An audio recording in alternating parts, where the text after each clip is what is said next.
Bem, então vamos começar. Quero cumprimentar o Dr. Paulo Nogueira da Costa, cumprimentar a comissão organizadora do 10º Congresso Pesquisar. Quero cumprimentar também os nossos acadêmicos, participantes, congressistas. E eu vou aqui ler um pequeno currículo do Dr. Paulo Nogueira da Costa, que nos dá a grande alegria de estar conosco para trazer os seus conhecimentos, suas reflexões, e isso vai ser fundamental. Certamente, a sua participação, doutor Paulo, é um marco para esse congresso. É a primeira vez que alguém de outro país participa do Congresso Pesquisar. E ele começou há 10 anos, de uma forma bem singela. Hoje já temos cerca de 12 mil inscrições envolvendo o Brasil inteiro, com várias salas, vários temas, de acordo com as expectativas da nossa comunidade acadêmica.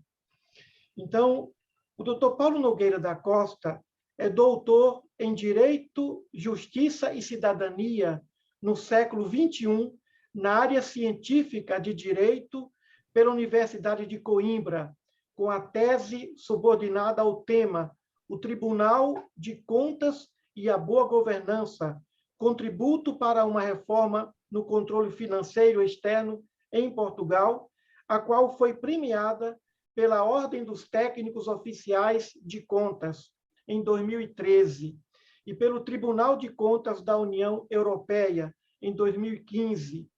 Licenciado e mestre em Direito pela nossa tão querida Universidade Autônoma de Lisboa, professor de Finanças Públicas na Universidade Autônoma de Lisboa, onde também já lecionou as unidades curriculares de Direito Constitucional, onde foi assistente do grande doutor J.J. Gomes Canotilho, e de Economia Política, Direito Econômico e Direito Administrativo.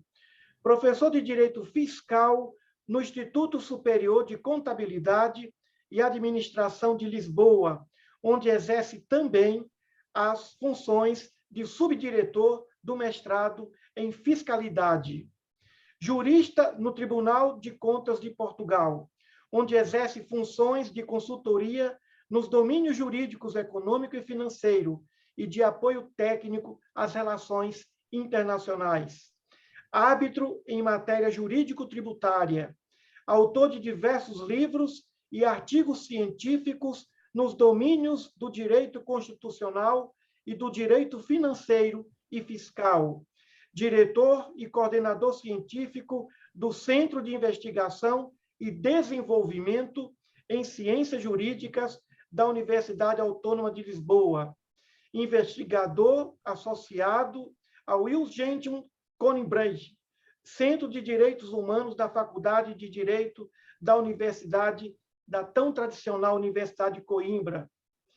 E, dentre outras atividades acadêmicas, científicas, Dr. Paulo é um grande pesquisador em diversas áreas e está aqui conosco, nos dando esse presente maravilhoso no nosso 10º Pesquisar. Dr. Paulo, fique à vontade e a sala é sua, o congresso é seu. Muito obrigado, professor Emídio Brasileiro. É com enorme honra e prazer que participo neste 10º Pesquisar. Agradeço o convite que me foi dirigido, felicito a organização, a Comissão Científica por este evento e, enfim, é um prazer do ponto de vista institucional, enfim, da colaboração num evento institucional desta importância e é um prazer pessoal reencontrar, ainda que aqui à distância, o professor Emídio Brasileiro, enfim, que tenho o gosto de conhecer já há uns anos, enfim, no âmbito destas lides académicas e portanto, é com muito agrado que o revejo aqui neste evento. Bom, eu vou partilhar convosco aqui alguns slides, uma breve apresentação, que servirá mais de apoio visual à exposição do que outra coisa, portanto não será exaustiva a apresentação em PowerPoint, mas apenas um referencial de apoio à intervenção. Vou então partilhar aqui.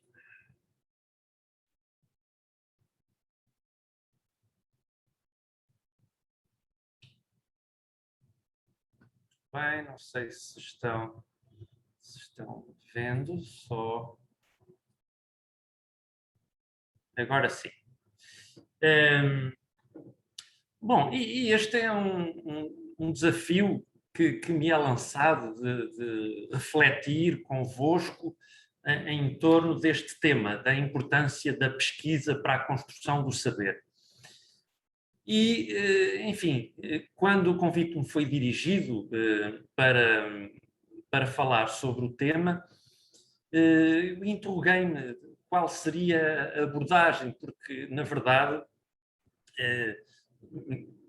várias podem ser as perspectivas adotadas e partilhadas sobre este tema. Enfim, poderia falar-vos da minha experiência pessoal, ou da experiência institucional, ou de aspectos metodológicos. Bom, no fundo, o que eu optei por fazer foi trazer alguns tópicos de reflexão, algumas pistas de reflexão, que me parecem importantes nos tempos que vivemos. E todos percebemos que vivemos tempos de incerteza, de risco, de desafios que surgem permanentemente, não é? com novidade e com complexidade também acrescida. E é neste contexto que eu me proponho a refletir em conjunto convosco sobre a importância da pesquisa para a construção do saber. Bom, qual é então o ponto de partida que eu trago? Trago este slide que se refere a uma obra muito importante e que eu cito com alguma frequência, que é a obra sobre a liberdade do John Stuart Mill.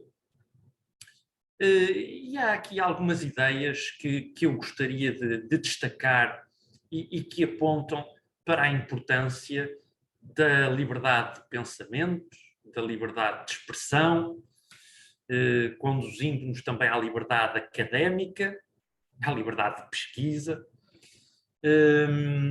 e convida-nos a refletir sobre a importância daquilo que podemos designar como um mercado livre das ideias. Bom, nós sabemos que o pensamento e a sociedade têm evoluindo ao longo dos séculos. Não necessitamos de fazer um grande esforço para pensarmos nas superações de paradigmas que foram acontecendo ao longo da história da humanidade. Ideias que eram tidas como absolutamente certas e como verdades incontestáveis, vieram, afinal, a revelar-se falaciosas e a ceder perante novas ideias, novos paradigmas que os vieram substituir. Mas para que essas novas ideias e novos paradigmas pudessem fazer o seu caminho, o seu percurso, enfim, foi necessário que alguém ousasse pensar, ousasse ir para além daquilo que lhe era apresentado como a verdade absoluta e incontestável.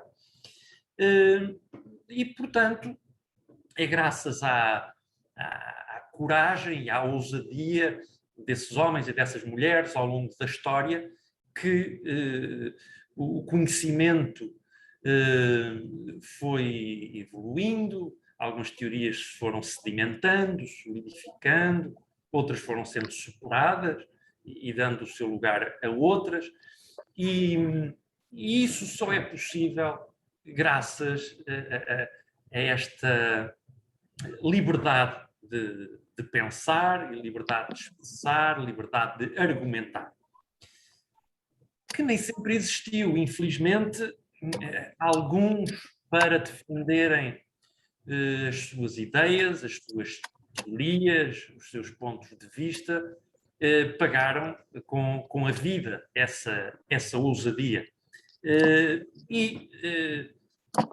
Por vezes, os progressos científicos, os progressos sociais e a evolução do saber conseguem-se com sacrifícios pessoais muito, muito significativos.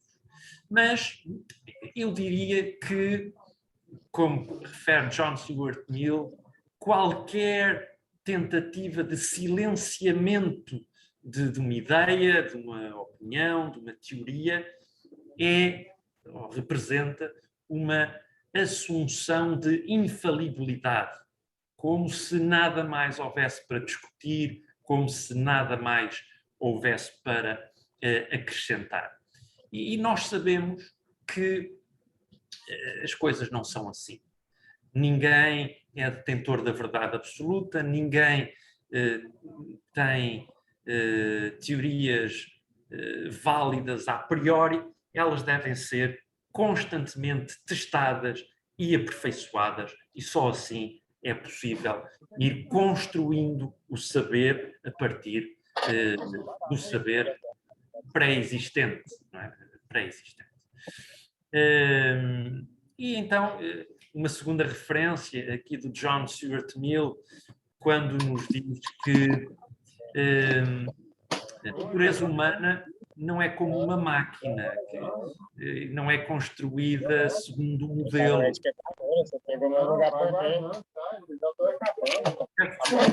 E ouvir algumas interferências.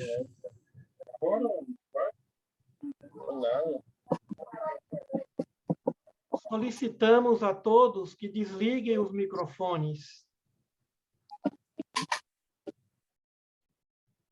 Muito obrigado. E dizia eu que, como refere John Stuart Mill, o ser humano não funciona como uma máquina pré-concebida para realizar determinado trabalho de acordo com instruções que são prescritas.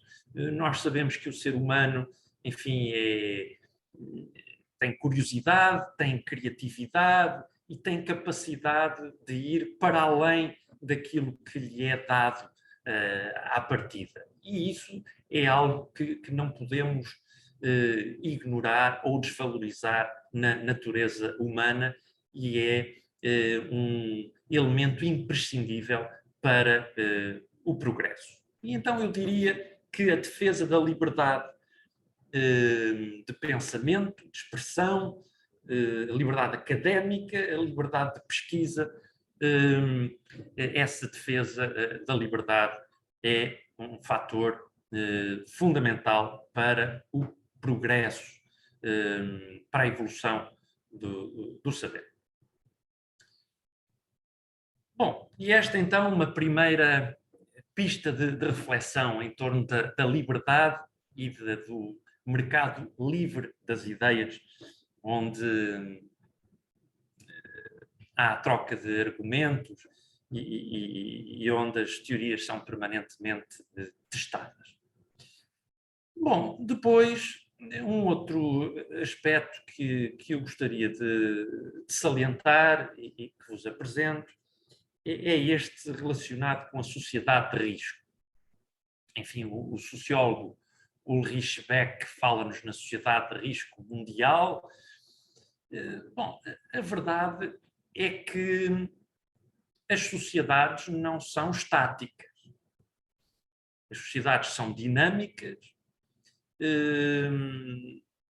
A história mostra-nos que a humanidade teve, ao longo dos anos, dos séculos, que enfrentar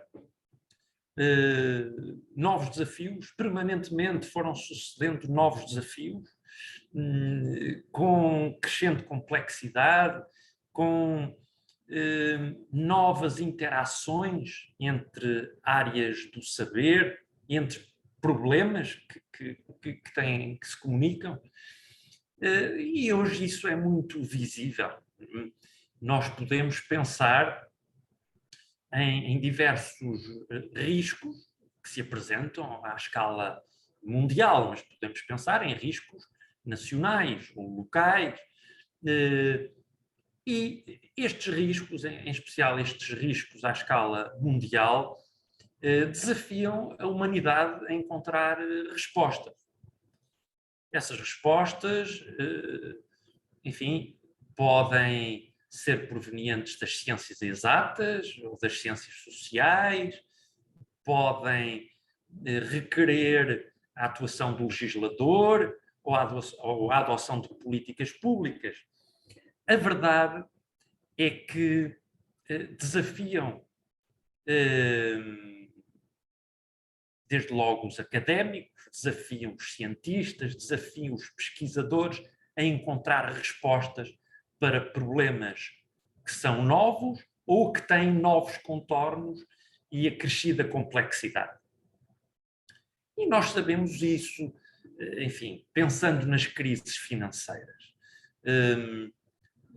O mundo enfrentou uma crise financeira severa que nasceu em 2008, na sequência do subprime nos Estados Unidos, e rapidamente evoluiu para outras crises, como a que foi sentida aqui na Europa e nos países no sul da Europa, como é o caso de Portugal. E, no entanto, julgava-se, ou julgavam alguns, que já tudo tinha sido pensado e legislado para prevenir crises financeiras desta severidade, com esta severidade.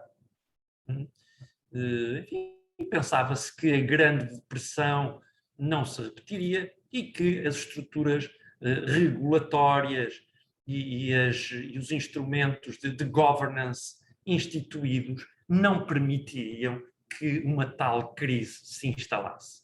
A verdade é que ela ocorreu, percebeu-se a posteriori vários vícios desse sistema regulatório, vários vícios na governance de grandes empresas financeiras e da banca, que levou à supressão de um paradigma, à aprovação de novas leis, obrigou ao estudo de novas soluções. E isso só é possível com muito trabalho de quem pensa sobre os problemas, de quem pensa sobre estes temas e, enfim, pensa e escreve seguindo um método, enfim, objetivo, de modo a sustentar as posições que assume e a conferir-lhes objetividade e credibilidade, não é? E, portanto, o papel do pesquisador, seja em que área for, é um papel fundamental para que seja possível encontrar respostas para novos problemas ou para problemas que voltam a surgir com novos contornos ou diferentes dinâmicas ou subproblemas, eu diria. Este exemplo das crises financeiras é um deles, mas temos a questão das ameaças terroristas e temos, mais recentemente, o problema da pandemia ou das pandemias. Nada nos garante que não voltaremos a ter outras, como já aconteceu na história. e o desafio das alterações climáticas, que convocam não só os cientistas das ciências exatas a encontrar soluções técnicas e tecnológicas para vários problemas, por exemplo, ao nível das energias alternativas, mas também os cientistas sociais para darem resposta a novos problemas, problemas de exclusão social, problemas de pobreza extrema, problemas no acesso à água potável, problemas no acesso à alimentação. Enfim, a questão das alterações climáticas tem múltiplos contornos e múltiplos impactos. E seria ilusório pensarmos que os problemas das alterações climáticas ou outros ligados ao desenvolvimento sustentável se resolvem com uma descoberta técnica mágica que solucionará todos os problemas da humanidade em matéria ambiental e afim. A situação é realmente complexa, os desafios são múltiplos e requer o envolvimento de todos os que buscam o desenvolvimento do conhecimento e a construção do saber, incluindo na área das ciências sociais.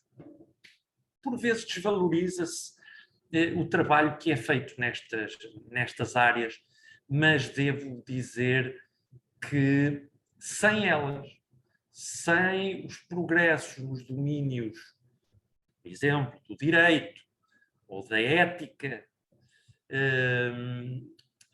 e se formos deixados só entregues aos progressos tecnológicos, enfim, continuaremos a ter problemas sérios e talvez cada vez mais sérios, porque, enfim, me parece que o progresso tecnológico tem sido mais acelerado do que o progresso da ética, da moral, do direito nas nossas sociedades, enfim, trazendo por vezes problemas acrescidos. Enfim, não só a tecnologia não é capaz de resolver todos os problemas, como por vezes traz novos problemas. E então, eu gostaria de sublinhar isto. Vivemos numa sociedade de risco mundial, permanentemente vão surgindo novos riscos, ou os riscos já existentes assumem novos contornos e acrescida complexidade, e, naturalmente, convocam os pensadores das várias áreas do saber, convocam os académicos, os pesquisadores a dar o seu contributo para, enfim, a superação dos desafios que vamos encontrar. E como sabemos, e vamos sentindo isso como pesquisadores, cada vez mais essa pesquisa e essa construção do saber é feita em rede, com colaboração, com equipas multidisciplinares, cada vez é mais assim, do que, enfim, cada um por si, isoladamente, no seu canto, a fazer o seu trabalho. Não significa isto que o trabalho individual não seja meritório, não seja relevante. Ele é. Mas não devemos desvalorizar a importância das redes de pesquisa, da partilha de experiências, do trabalho de equipa e bom, estes eventos são um bom exemplo de que se reconhece a importância da partilha de experiências, de perspectivas sobre os temas, sobre os problemas. Bom, e falando na sociedade de risco, enfim, enfatizaria uma vez mais que as sociedades são dinâmicas, os desafios sucedem-se e temos que estar, enfim, todos nós, em condições de procurar respostas aptas a superar os desafios ou resolver os problemas que se nos deparam.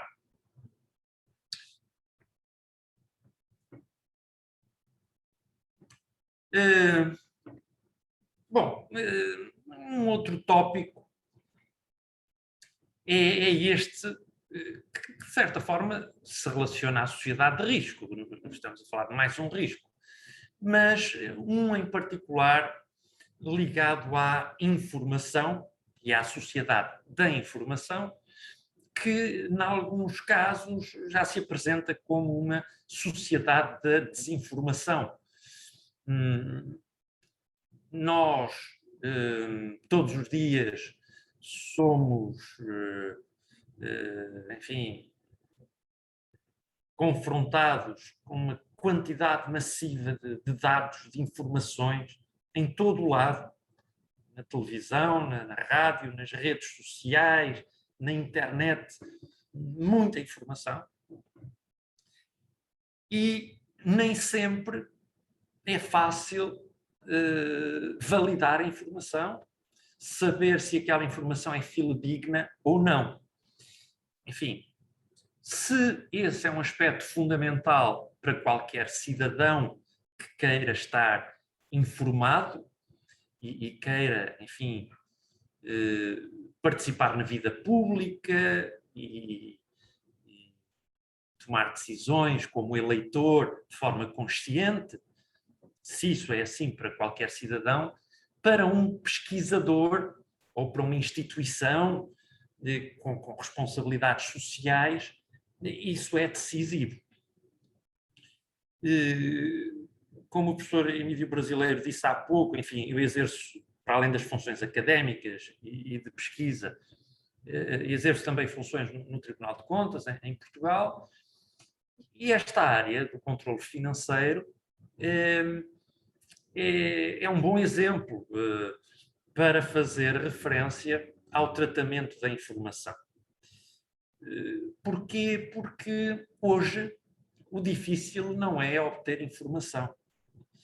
Existem grandes volumes de informação acessível.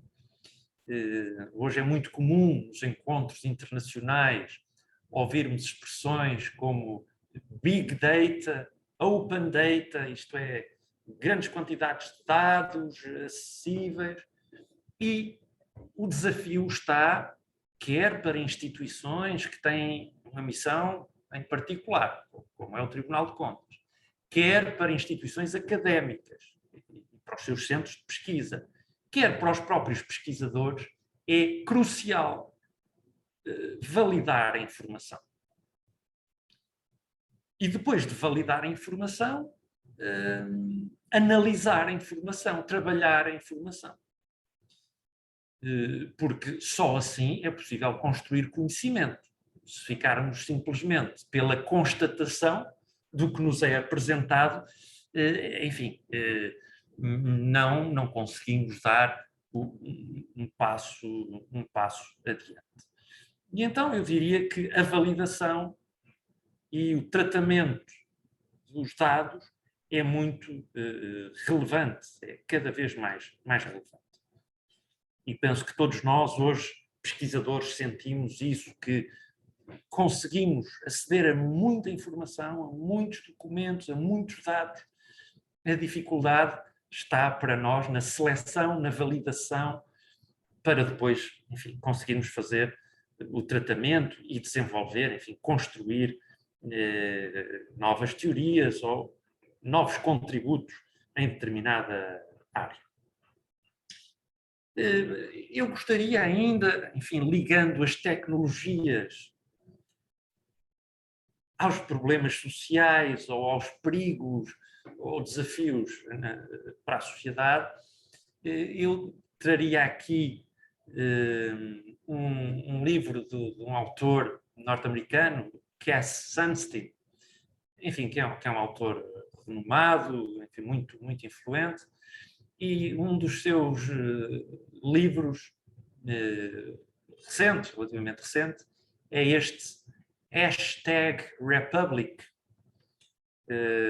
Divided Democracy in the Age of Social Media, onde o autor alerta para os riscos associados às redes sociais para o Estado democrático.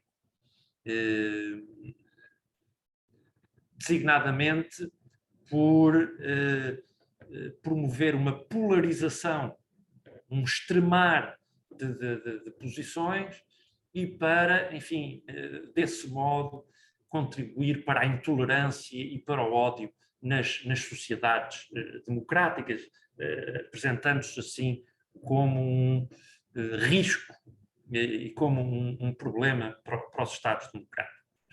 E, portanto, eu, enfim, trago-vos aqui este exemplo deste contributo de um académico de renome para dar nota dos riscos associados à sociedade da desinformação, aqui ligada às redes sociais, e para, mais uma vez, sublinhar a importância dos desenvolvimentos nas ciências sociais e dos aspectos relacionados com a ética e com a integridade que acompanham os desenvolvimentos da tecnologia, não é? Porque, caso contrário, teremos problemas acrescidos.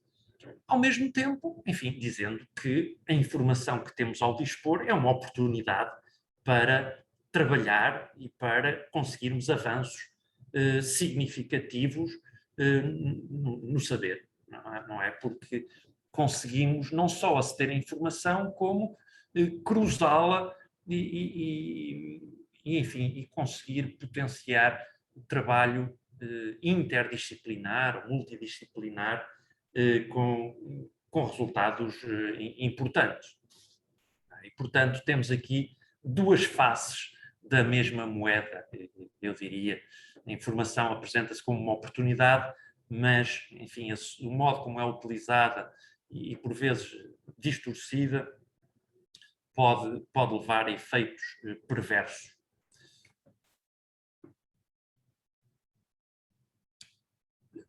Avançando, enfim, e pensando ainda nos desafios que a humanidade enfrenta hoje e que nos interpela a todos nós, académicos, pesquisadores das várias áreas, um desses temas é o do desenvolvimento sustentável.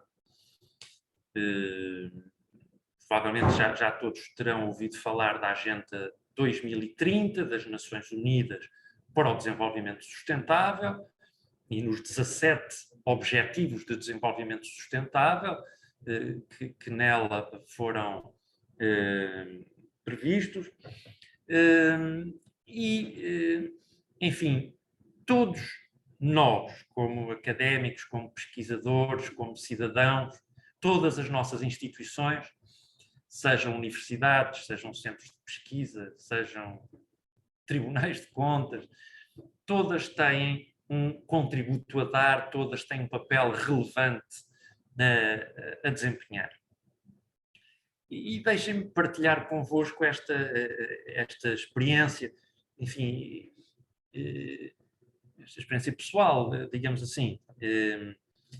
As minhas linhas de pesquisa em Coimbra, no Centro de Direitos Humanos, relacionam o controle financeiro e os direitos humanos. Enfim, auditoria pública e direitos humanos, finanças públicas e direitos humanos. E está uma ligação que provavelmente seria improvável, ou que à primeira vista não é óbvia. E, no entanto, há muito para pesquisar, há muito para desenvolver nestas áreas. Em que medida podem os tribunais de contas, através da sua atividade de auditoria e de avaliação de programas e de políticas públicas, contribuir para uma maior eficácia no combate à pobreza, à fome, à promoção de uma saúde de qualidade, uma educação de qualidade, etc. Bom, e percebemos que há ali uma área para explorar e para desenvolver, que é a do contributo da auditoria em matéria de direitos humanos. E vamos encontrando já trabalhos nestas áreas realizados por tribunais de contas por esse mundo fora, em diversos países. Trabalhos muito relevantes, tendo em vista o aperfeiçoamento das políticas públicas de saúde, educação, etc. Não é? E, portanto,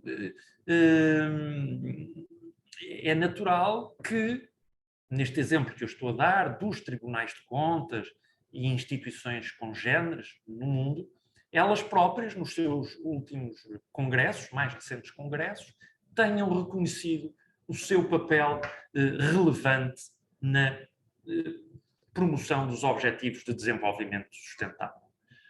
Mas, lá está, e voltamos ao tema, isso implica um esforço de todos, designadamente os académicos que trabalham nestas áreas e das próprias instituições, tribunais de contas, um esforço para desenvolver novas metodologias, novas ferramentas, encontrar novos modos de fazer a auditoria dirigida às áreas dos direitos humanos e tendo em vista otimizar o impacto das políticas públicas nos direitos humanos.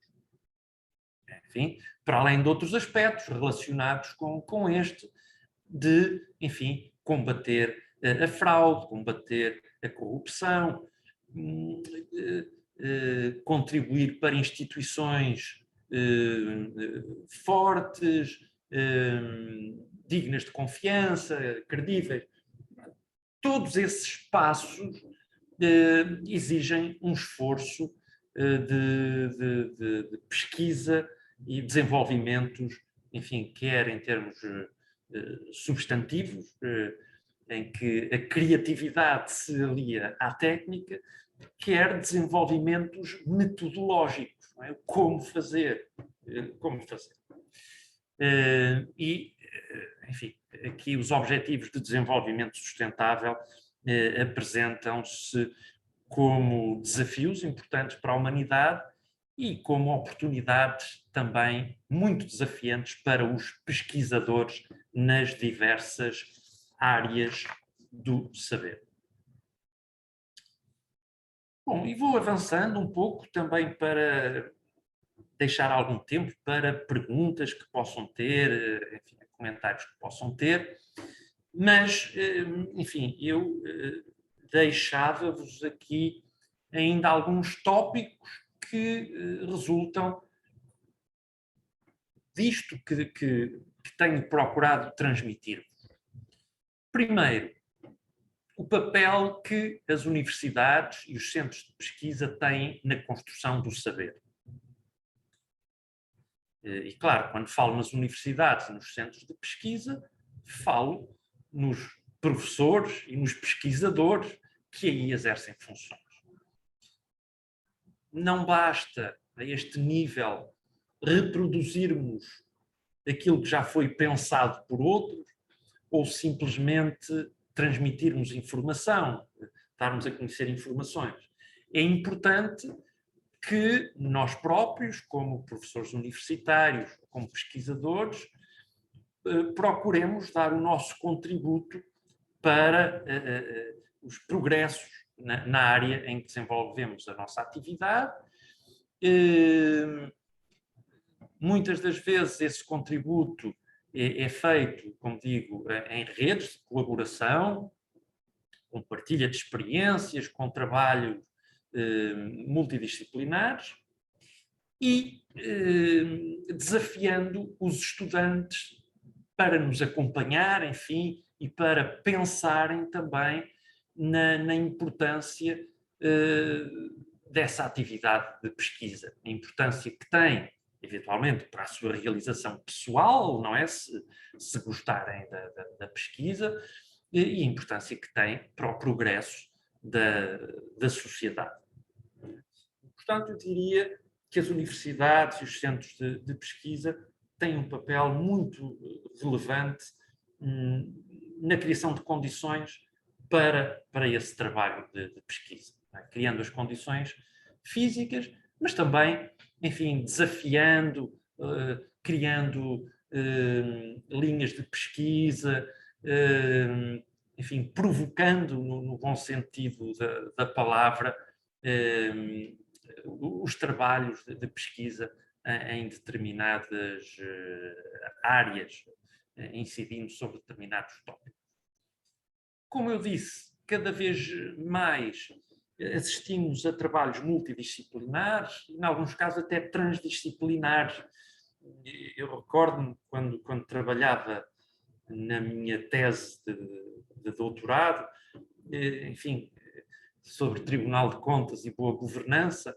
Bom, eu tive que trabalhar com conceitos do direito, da economia, das finanças, da auditoria, da sociologia, e em certos momentos, enfim, tais eram os cruzamentos disciplinares que eu, na realidade, já não sabia muito bem se naquele momento estava a fazer um trabalho mais jurídico ou mais económico. Em certos momentos, o cruzamento disciplinar era manifesto. Enfim, naquilo que eu designava como o território da good governance, onde essas interações se estabelecem. Depois, o terceiro tópico, enfim, retoma, agora em jeito de quase conclusão, a ideia inicial que vos transmiti, da importância do mercado livre das ideias para o progresso, isto é, devemos ter essa liberdade académica de, enfim, de pensar e de transmitir aquelas que são as nossas perspectivas, aquelas que são as nossas teorias ou linhas de pensamento sobre todos os assuntos da vida social. Um quarto tópico, para enfatizar a importância da ética e da integridade que devem acompanhar os progressos da técnica. Quer dizer, os avanços tecnológicos não nos bastam, não é? A humanidade pode estar em apuros se enfim, muitos países tiverem acesso à energia nuclear, souberem como construir uma bomba nuclear, como, enfim, fazer engenharia genética, enfim, podemos ter progressos técnicos fabulosos, mas que, se não tiverem devido enquadramento ético e jurídico, enfim, podemos trilhar caminhos muito perigosos. E, portanto, por vezes estas dimensões sociais são desvalorizadas e eu gostaria aqui de valorizá-las. Finalmente, uma palavra para os estudantes, uma palavra que deve ser, enfim, por parte dos seus professores de domínio universitário, uma palavra de incentivo, de encorajamento, de estímulo à pesquisa. É uma atividade que por vezes é muito dura, enfim, como outras, não é? Quantos de nós já não sentimos esse isolamento, não é? Quando estamos, enfim, nas leituras e na análise e na escrita, e portanto temos momentos solitários, é? Nós e as nossas ideias e os nossos textos, mas pode ser uma atividade que nos proporcione grande realização pessoal e para além disso, a possibilidade de darmos um contributo, ainda que mínimo, ainda que pequeno, para algum progresso social, ou pelo menos para alguma discussão nova ou diferente, é algo que fazemos também em prol da sociedade, em benefício da sociedade e dos nossos concidadãos. E isso é é realmente muito, muito importante e penso que os estudantes devem sentir esse encorajamento, esse estímulo, esse apoio dos professores e dos centros universitários e de pesquisa onde estudam, onde vão adquirindo o saber, de modo a que percebam que eles próprios podem ser atores na construção do saber, não apenas destinatários do saber que foi sendo construído por outros, mas eles próprios são atores na construção do saber e, no fundo, nós vamos de geração em geração deixando ou procurando deixar algum legado. É um saber que vai sendo construído e que deixamos esperando que as gerações futuras peguem no que já foi construído e construam sobre isso, desenvolvam, enfim, se for preciso voltar atrás e reconstruir, pois que assim seja, mas há uma ideia de saber como legado que vai sendo deixado de geração em geração e de professor para aluno e assim sucessivamente. E, enfim, se posso partilhar alguma coisa como académico ou como pesquisador, é um sentimento de satisfação pessoal pela atividade de pesquisa e pela atividade académica, pelo diálogo com colegas, pelo diálogo com estudantes, e isso, enfim, é algo que não posso deixar de referir. Bom, eram estas, no fundo, as pistas de reflexão que tinha para partilhar convosco e coloco-me à disposição para eventuais perguntas que possam ter, enfim, nestes minutos que ainda nos restam nesta sessão.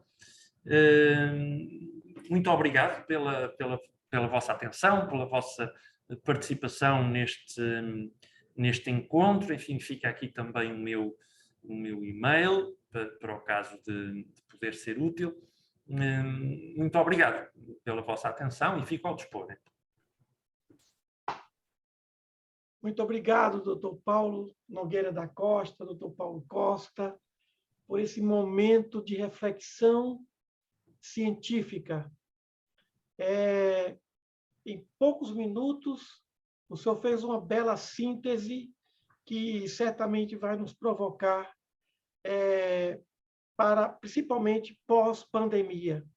Eu quero aqui agradecer, o Centro Universitário Alfredo Nasser está em festa, quero cumprimentar os professores, inúmeros professores aqui presentes, e na pessoa do professor Dr. Humberto César Machado, cumprimentar a todos os professores, educadores, pesquisadores do Centro Universitário Alfredo Nasser, de outras instituições de ensino superior de Goiás e de outros estados. E é para nós motivo de reflexão, de alegria e de reflexão, e, ao mesmo tempo, de responsabilidade. Porque a responsabilidade, nesse momento, a seriedade do trabalho, nós percebemos pelas suas orientações o quanto que é fundamental daqui para frente. Hoje, com as redes sociais, como o senhor bem colocou, os riscos das informações equivocadas, as iniciativas individuais, confrontando trabalhos em grupo, trabalho científico, trabalho das instituições de ensino superior, pondo em risco, porque não pensarmos assim, a própria idoneidade da pesquisa. Provavelmente nunca se teve tanta liberdade para escolher, para pesquisar, e, ao mesmo tempo, nunca se teve tanta dúvida qual o caminho a percorrer, qual o caminho a seguir diante dessas inúmeras possibilidades advindas da tecnologia, da livre iniciativa e também da condição da liberdade no momento atual. Está livre aqui para alguns participantes desejarem fazer algumas perguntas, e eu já iniciaria com uma pergunta. O ambiente pós-pandemia. Nós sabemos que a gripe espanhola ela durou 3 anos. Foi de 1918 até final de 1920. Naquele tempo, foram 500 bilhões de contaminados e 50 milhões de óbitos. É evidente que, nessa atual pandemia, a quantidade de óbitos é bem menor do que no século passado. Mas nós sabemos também da grande responsabilidade dessa geração. Só acabei de falar que a cada geração, uma geração herda da outra o melhor da outra em termos de pesquisa, já que o saber nasce da pesquisa, né? A construção do saber nasce da pesquisa. Então, quais seriam suas orientações para nós, pesquisadores, em nossa realidade aqui da América Latina, nesse momento pós-pandemia, que nós imaginamos que isso ainda vai até o ano que vem, nesse ponto aí alto? Quais seriam as iniciativas dentro do contexto que nos aguarda? Há quem diga que a crise vai começar a partir do ano que vem, que as crises econômicas que envolvem o mundo inteiro, crises econômicas, crises políticas, né? Então, qual seria a orientação que o senhor nos oferece para o ambiente acadêmico, para esse momento que nos espera após essa pandemia, que certamente vai ser falada até o final do século XXI? Muito obrigado pelas observações, pela pergunta. Bom, é verdade, nós começamos, nos nossos países agora, começamos a perguntar-nos, bom, e agora? Será que já estamos verdadeiramente a entrar na fase pós-pandemia? Bem, e o que esperar agora do pós-pandemia, se é que já se pode falar no pós-pandemia? Bom, é um momento interessante, desafiante e difícil para as sociedades e para os pesquisadores. E há diversas áreas que merecem a nossa atenção, que têm estado sob teste intenso, sob stress, e vamos ver agora no pós-pandemia como as coisas resultarão. Enfim, olhar para os nossos sistemas de saúde, do ponto de vista do direito, do ponto de vista das políticas públicas, do ponto de vista económico e financeiro também, ou da boa governança. Os sistemas de saúde, os sistemas nacionais de saúde, enfrentam uma pressão e enfrentam desafios tremendos. Será que, tal como eles existem, seja o SUS no Brasil, seja o Serviço Nacional de Saúde em Portugal ou noutros países, será que irá manter-se ou que deverá manter-se tal como existe? Que desafios é que ele nos apresenta e enfim, que mudanças estruturais serão necessárias? Será que algumas serão? Isto, enfim, depois da forte pressão, do stress a que foram sujeitos durante a pandemia. Depois, há o problema do acentuar das exclusões e dos excluídos da sociedade por diversas formas.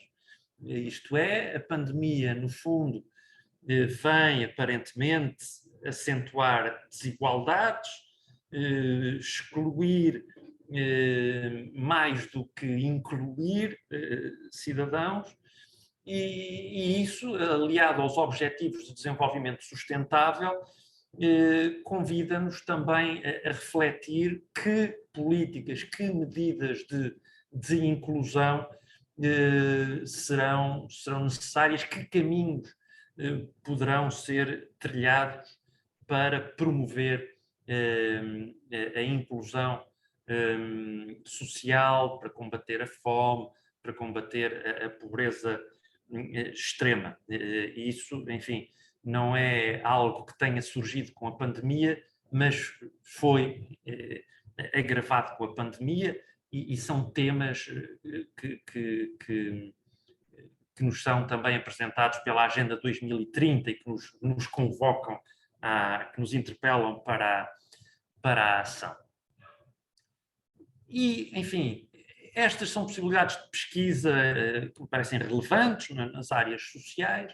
Em qualquer caso, eu sublinharia, como fez o meu querido amigo, o professor Emílio Brasileiro, eu sublinharia a importância da integridade na pesquisa, da ética na pesquisa, e não nos esquecermos de que, enfim, antes de sermos pesquisadores, somos cidadãos, que nos inserimos numa comunidade com um conjunto de valores e que os valores são fundamentais para a nossa atividade. Portanto, eu diria que com mais informação ao nosso dispor, ainda mais se nos exige responsabilidade e integridade nos nossos trabalhos de pesquisa.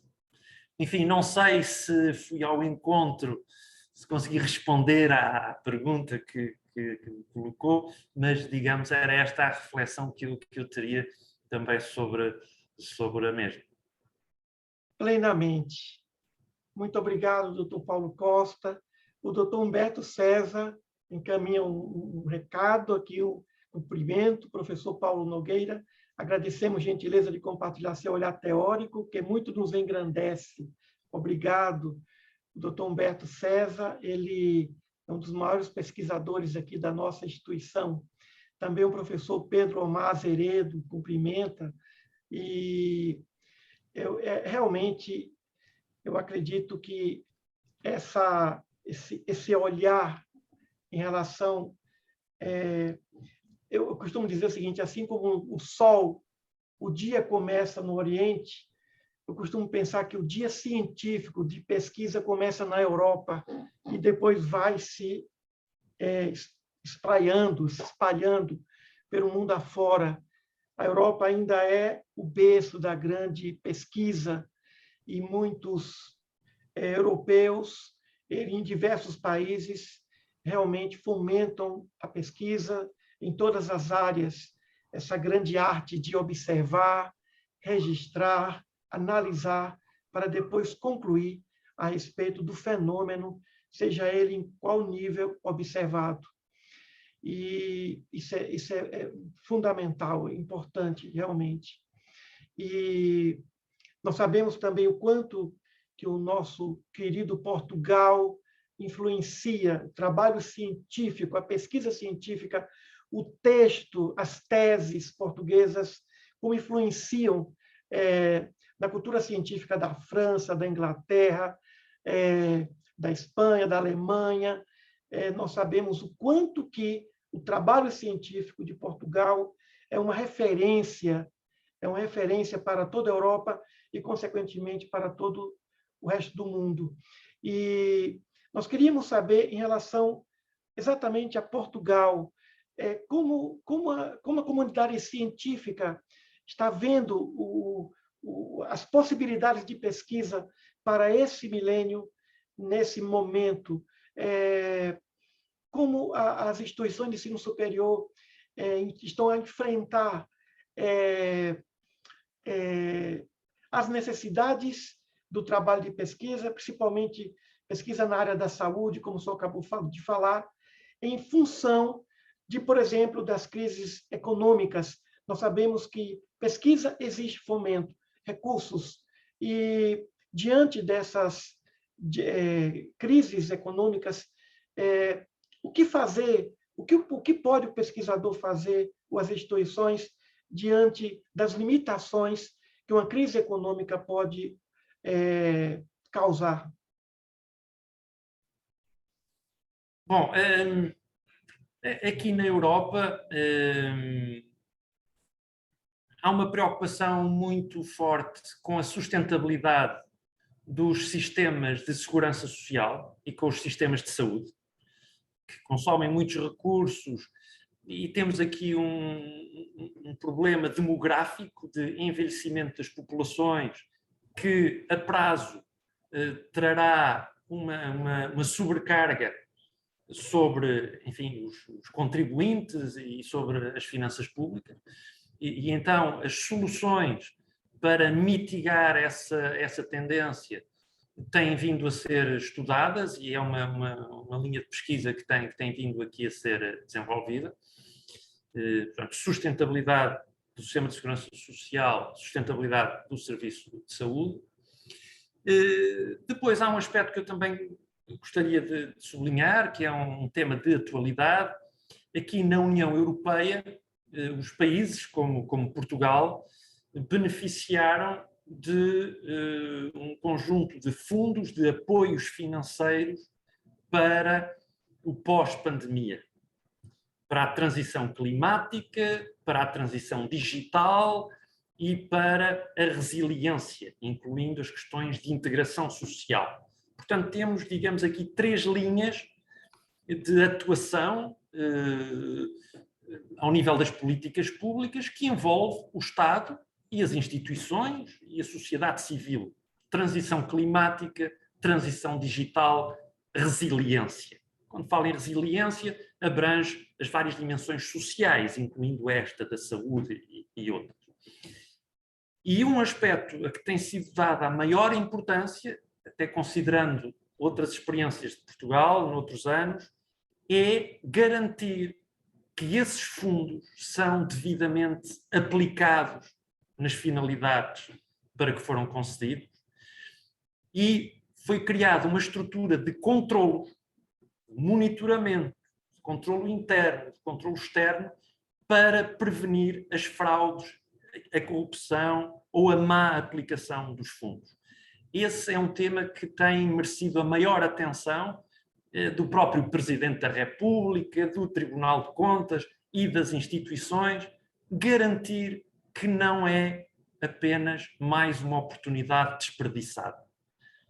Garantir que Portugal aplica os fundos em benefício da sociedade, em benefício dos cidadãos e não desperdiçando ou beneficiando apenas alguns. Esse é um desafio muito importante e então temos em Portugal vindo a debater o modo de reforçar as estruturas de compliance, de prevenção da corrupção, de adoção de códigos de conduta, enfim, várias medidas que têm vindo a ser pensadas e algumas ainda permanecem em discussão. Muito obrigado, doutor Paulo Costa. Nós sentimos que esse grupo de pesquisadores que aqui se encontra, professores, pesquisadores, estão satisfeitos e estamos devidamente, por que não dizer, provocados em nossas motivações. É um momento em que a palavra motivação científica, motivação para a pesquisa, nunca foi tão necessária. Nós sabemos que um dos efeitos colaterais dessa pandemia é a depressão, a tristeza, a desmotivação, e nós sabemos que nada influencia ou nada motiva o ser humano de forma tão eficaz do que a curiosidade científica, do que a vontade, a necessidade, né? A necessidade e a curiosidade científica e a vontade de realmente solucionar conflitos, problemas, e não só isso, de termos uma vida mais feliz, uma vida mais prazerosa, uma vida mais compensadora no sentido de existir. Nós agradecemos muitas palavras de gratidão aqui nas salas aqui do chat, muitos agradecimentos, muita gente falando, brilhante reflexão, agradecendo o seu momento, a sua participação, excelente palestrante, palestra enriquecedora, né? Isso é muito importante e gratificante. Eu deixo as suas palavras finais, doutor Paulo Costa, e, ao mesmo tempo, a nossa infinita gratidão. O Centro Universitário Alfredo Nasser tem uma parceria com a instituição, o Grupo Lusófona. Nós já tivemos, esse ano, 5 mestres pela Universidade Lusófona do Porto. Essa parceria de internacionalização entre o Centro Universitário Alfredo Nasser e as instituições portuguesas tem contribuído e muito para essa motivação necessária para o pesquisador. E eu posso dizer que aquele momento da defesa da nossa tese, aquele momento inesquecível que o senhor esteve presente, a sua presença me deu segurança, o seu olhar, a sua energia me deu tranquilidade, juntamente ao meu querido orientador, o doutor Antônio Pedro Ferreira, para que eu pudesse, de algum modo, apresentar o nosso trabalho. Eu quero aqui agradecer em público pela sua energia, pela sua participação, pela sua contribuição, pela sua brilhante inteligência e, ao mesmo tempo, o seu coração tão generoso em relação à nossa pequena pesquisa. E deixa ao senhor as suas palavras finais. Receba do Brasil, de Goiás, do Centro Universitário Alfredo Nasser, nosso carinho, a nossa gratidão, e esperamos contar com o senhor, com a sua participação em outros congressos aqui em Goiás, aqui em Aparecida de Goiânia. Então, o senhor fica à vontade para dizer suas palavras. Muito obrigado, professor Emídio Brasileiro. Agradeço a todos pelos comentários generosos, muito gentis. Enfim, mas para mim é realmente um prazer e uma honra participar num evento como esse. Um gosto imenso em encontrar o professor Emídio Brasileiro e tantos professores, pesquisadores interessados neste tema, enfim, que tiveram esta paciência de me ouvir durante este tempo, e por isso queria agradecer-vos muito por toda a gentileza, por toda a paciência e pelo convite que muito me honrou, enfim, e que com muito prazer aceitei e com muito prazer partilhei convosco, enfim, estas modestas reflexões, mas, enfim, continuo ao dispor, desejando a todos e a cada um os maiores sucessos académicos, profissionais, pessoais e também o maior sucesso institucional ao centro universitário e enfim, para os futuros congressos do pesquisar, o maior sucesso para todos. Muito obrigado, uma vez mais. Muito obrigado. Tudo de bom. Muito obrigado. Bem, então queremos agradecer a participação de todos e o nosso congresso prossegue, e tudo de bom e até ao próximo evento. As